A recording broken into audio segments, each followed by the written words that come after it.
So we've got new ratings out for the Genesis Electrified GV70, the Lexus RZ, and the Hyundai Ioniq 6. So we've got the small overlap test vehicles behind us. Can you remind us what that test is? Yep, our small overlap test is one of our frontal crash tests. The vehicle is traveling towards the barrier at 40 miles per hour and hits the barrier with a 25% offset, which can be a real challenge because the energy of the crash needs to be managed outside of the main energy absorbing structures in the vehicle. So structure is obviously really important. What are the three sort of things we're looking at when we evaluate a vehicle in this test? So of course we have our information from our crash test dummy, our injury measures, but we always knew that the dummy doesn't tell the whole story. So we also look at vehicle structure, making sure the occupant compartment holds up, and we look at restraints and kinematics. So we're looking at how the occupant moves within the vehicle because of the restraint systems. Well, let's take a look at the first vehicle over here, which is the Genesis Electrified GV70. Perfect. It looks pretty good to me, but how did it perform? It got a good overall rating. The structure held up. The restraints and kinematics were okay.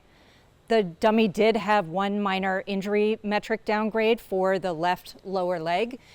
The instrument panel intruded a little bit and the brake pedal intruded, resulting in those high dummy numbers for the leg. And that was a pretty minor downgrade, so it didn't bring down the overall score, right? Exactly. All right, let's take a look at the Lexus RZ. Sounds good.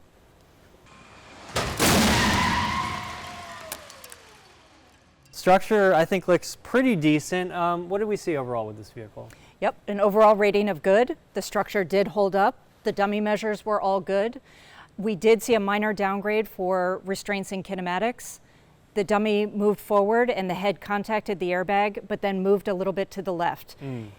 Fortunately, the side curtain airbag contained the head before it hit any hard structures, but it did get a minor kinematics downgrade for an that. Acceptable kinematics rating, but that didn't bring down the overall score. Exactly. Excellent. How about the Ioniq 6? Let's take a look over there.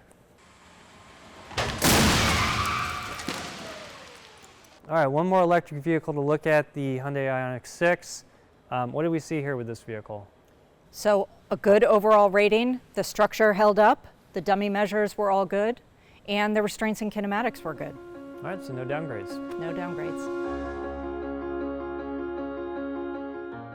What are the other criteria for a 2023 award? We're also looking at crash avoidance. We're looking at headlight performance and front crash prevention. That's right, and good or acceptable headlights are required for either award.